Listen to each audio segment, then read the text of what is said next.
Well, I've got a video here, how I became a pro cyclist. Someone says, Harley, you raced in Belgium and England. You're a pro cyclist. How'd you do that? Well, I wasn't a pro cyclist. I was an amateur racing cyclist. Definition of pro in my world, right, is you earn all your money from racing bikes. That's your income. Like you're buying a house with it. You're earning big money. It's not like you're living at home with your parents and you're earning 10 grand a year. As a pro cyclist, I mean, that's sort of, but like you're making the bank. You're paying your way really, sufficiently. So I was never a pro cyclist. I'm a pro YouTuber. I'm a professional author. I'm a professional trainer, but I wasn't a pro cyclist. I raced in the amateur scene in Belgium in 2003. I lived in a town called Aalst, and I remember flying into Germany in Frankfurt, and there's a few of us actually. There was one of my friends, Jade. He went to Germany, and I went to Belgium. We had separate flights, but we had the year of 2003. We trained hard in 2002 and 2003 summer, and then we flew over. I flew over there in March, and it was so cold.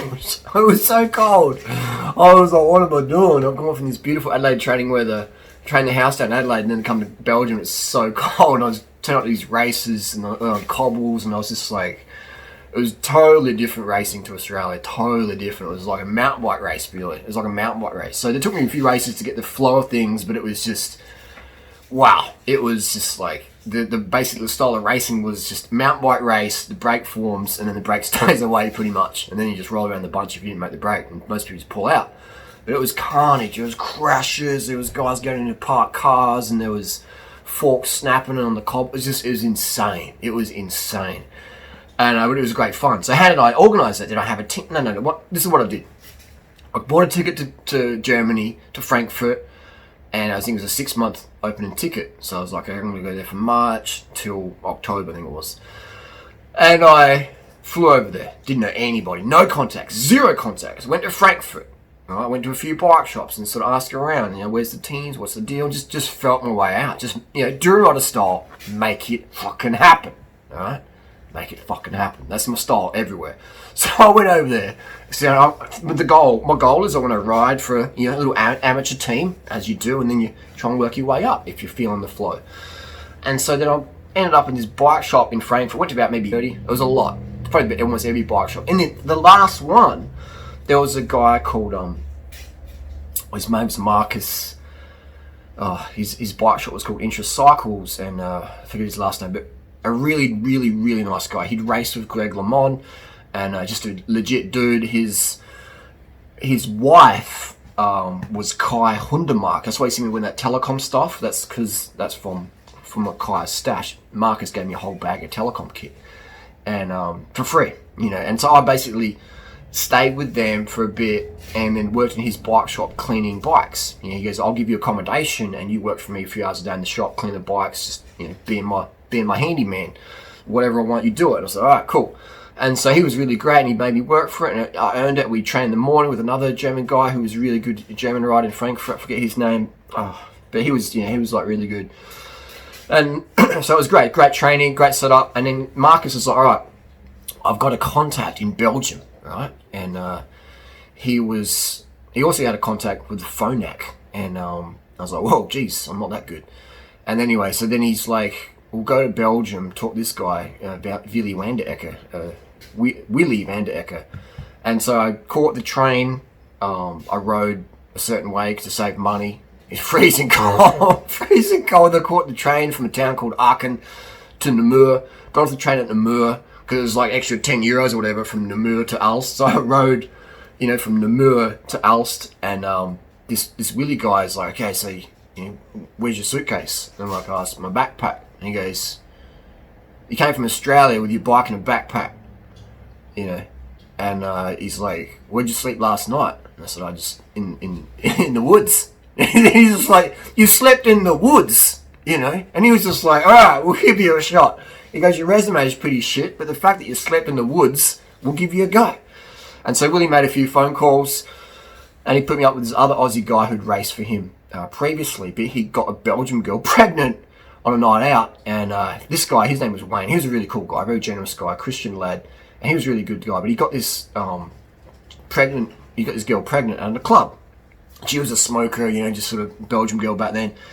And they weren't matched at all. They weren't matched at all. But he was just a nice guy. And so I lived with them for a few months, and it was a great experience, but with the cigarettes in the house, and they had this... anyway, I'm digressing, but it was just a great experience. You know, it was a fucking great experience. And eventually I done so many races, I was a bit... Like, you know, it's a bit, man, this is hectic as heck. You know, this is hectic as heck. And I wasn't really enjoying myself that much. It wasn't my style of racing. It was just carnage every race. It was like, you have to be willing to crash and just break your legs on the cop. It was total carnage. You know, I was more of a climber, sort of, you know, flat, straight sort of dude. But all these corners and cobbles, and it was just out of my league, massively out of my league. And technical-wise. Because these Belgian guys, they just grew up with that. They start racing at 12, you know. And they've got like 8 years of cobble experience and doing commissars and corners. And it's just, you're losing like 10 wheels in a few corners. And it's just like, see you later. So, yeah, and then that was it. And then I ended up bike touring around France, which was really fun, with a friend Lars. And we rode all over France. I did more miles in 2003 than actual the Tour de France did. You know, it was insane. Just ride the stage and then ride to the next stage, and then when they do an air transfer, it was like cut across. It was epic. It was epic. I did over 30,000 Ks that year. I trained more in 2003 than I'd ever trained before, and it was. I didn't look like it though, because I was like a little chipmunk man, and it was just eating a lot of this vegan Nutella, and I also say it's probably from the year beforehand, doing too much training and not enough calories. So in 2003, my body caught up. So even though I did even more training, my body's just like, we're going to gain. You know, I'm still lean and slim, but you can see in my photos, I'll put this photo up here, that I was definitely more chipmunky, and which is fine. But it's just going to show that you can't out-train adaptive thermogenesis. So it's going to get you at some point. And then after end of 2003, I got lean again and then stayed pretty lean from then on. And but it's a great experience. So would I recommend going to race in Belgium? I've got a question asked today, actually.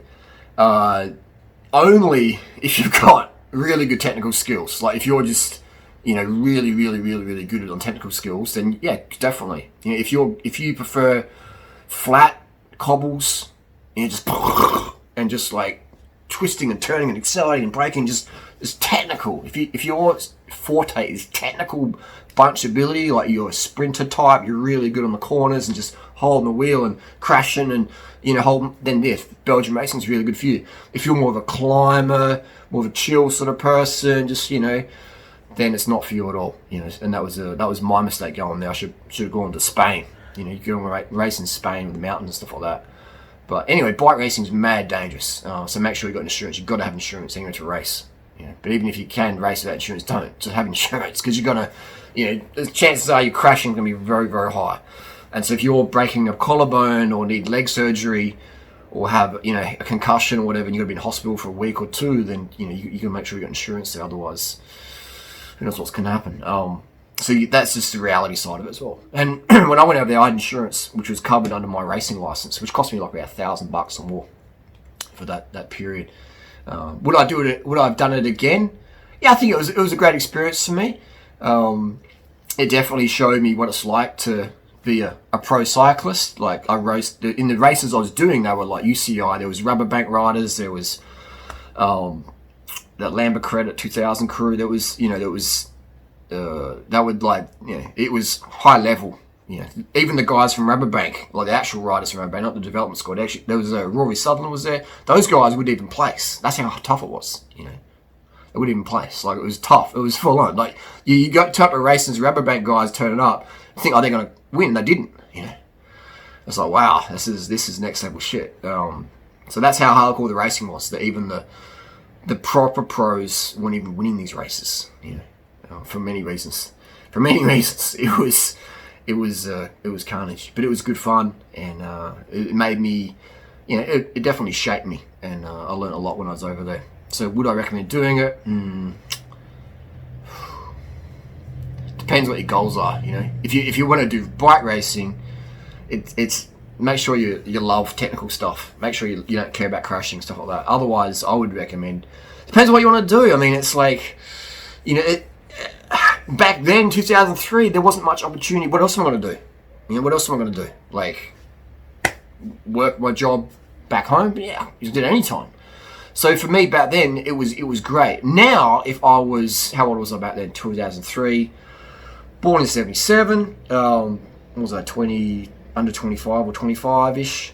You know, I would say I was 25. So I would say that I got my vasectomy in 2005, so 27 got vasectomy. I would say if it was today, I wouldn't go over. You know, actually, I would go over, but I'd make sure I was doing YouTube or something to support my wages.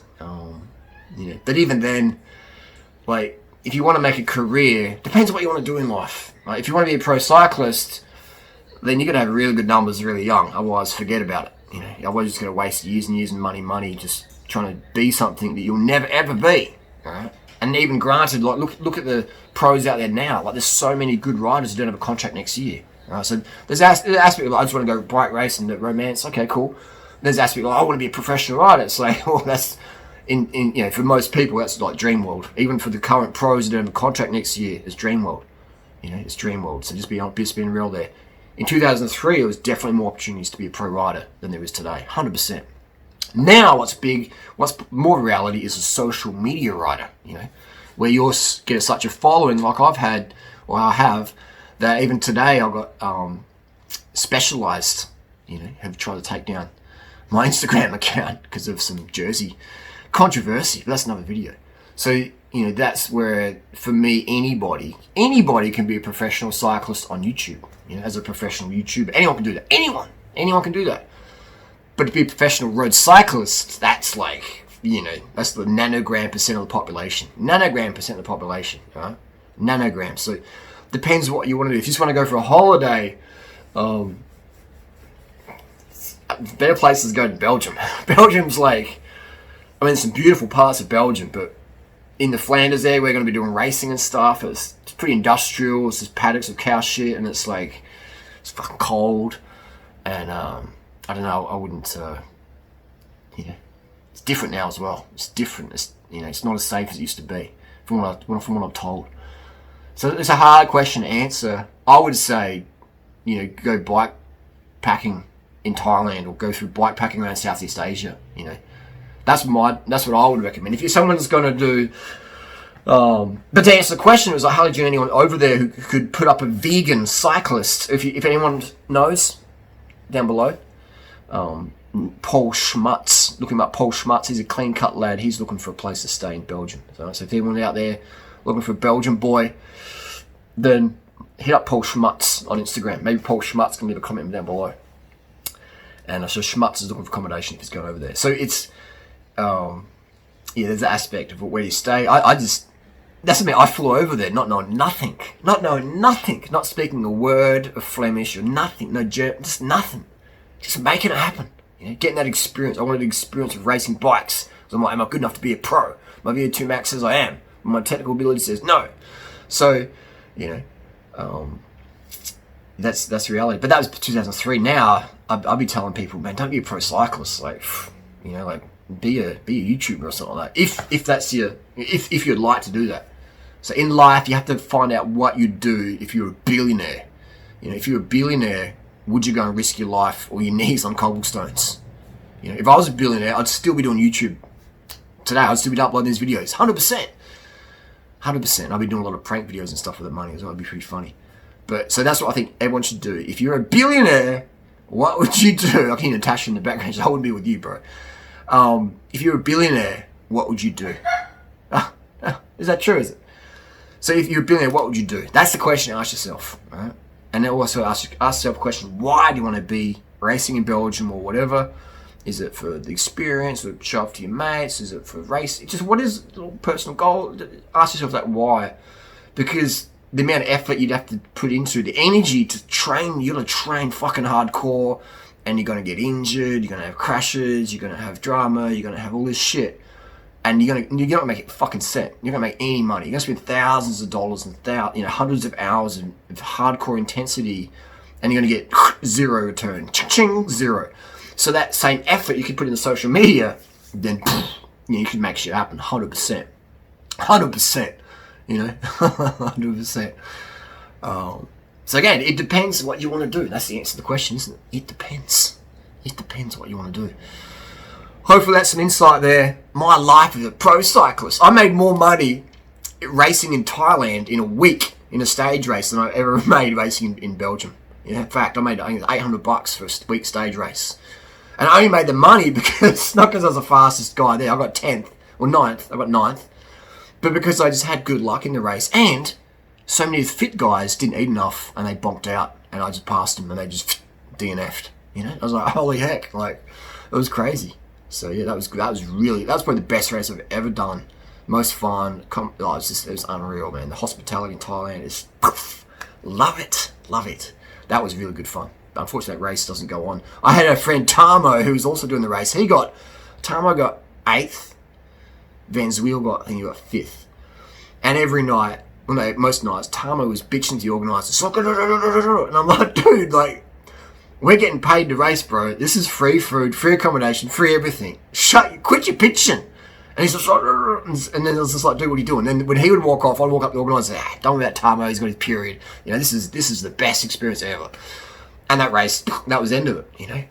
And so, unfortunately, you know, and so that's for me. If you ever have good events in your life, make sure you cherish them and praise the organisers. All right, do that. All right, support them no matter what it takes. Otherwise, it's going to flatline. It's going to flatline. So I was just saying to Tamo, my mate, what are you doing, mate? What are you doing? I just couldn't believe it, man. You give people the world, and they still got a bitch. Anyway, that's yeah. And so yeah, if you are getting accommodation over there, then be grateful, chip in, give your best, you know, things like that. Like there's always fucking room for hard workers. There's always room for people who are grateful. There's fucking always room for that. And I know that I can go anywhere in the world, I'll find a place to stay or I'll find a community. Because hard-working, grateful people are a minority, a massive minority. So if you are that, then boom, there'll always be room for you. You know, I can walk into any city, any around the world, and make it hustle, where I will win, and that person who helps me, they will win way more than me. So if you're going to go in there and give, you know, 200 to what you get for your 100, then mate, doors are just ping, ping, ping, ping, ping, ping, ping, opening right up. And that's why I live the lifestyle that not many guys my age live, you know, not because I'm whatever, it's because I'm willing to put the work in and willing to be grateful and appreciative and pause and stop and help. And that's a huge thing in life, right? If you have that, then, whew, mate, doors open. And it feels good to be a team player. It fucking feels good, man, to be a team player. And this is the message that goes for everybody. It's a message that goes to everybody. And this is something I have to remind myself of as well. It's so easy to get caught up in like what's in it for me, you know. And that's good. You've got to look after yourself, but also if you can create a situation where you win and the other person wins, mate, that's what it's about. Every relationship I have, the person has to win, I have to win. If it's not win-win, it's not a deal. And so it's, you know, that's like an example to probably change the subject a bit. Let's say in a relationship with someone, and you know, you can coach them up, you can give them advice, you can really help them out, and you get a sense of contribution, and that person's like, yeah, I'm going to win as well. So you're both going up. Let's say a relationship where you're trying to help someone, and they're like, they're nagging you, and you're like, oh man, I'm just trying to help you, dude. You know, and now you're feeling frustrated because that help's not being appreciated. And then you say, what am I doing here? Like, far out. You know, this person doesn't appreciate the gifts I've got to give. So that's what you want to have, this person who can appreciate the gifts you got. You can just feed off each other and you go up and up and up. That's teamwork, right? That's teamwork. And at the end of the day, I've created all this, you know, for myself every day, turning up to work on YouTube and smashing out the videos, smashing out the content. Anyone can do what I'm doing, you know. I'm a minority. I'm an old dude for you in terms of social media. 42, I am. 42. I'm 42 or 43. 42, 77, August 23rd. So I'm an old dude, man, you know. I got my first smartphone age 37. So just got to put the work in. Put the work in, consistency, and do it because you love it. What would you do if you're a billionaire? That's what you should do every fucking day, man. Peace.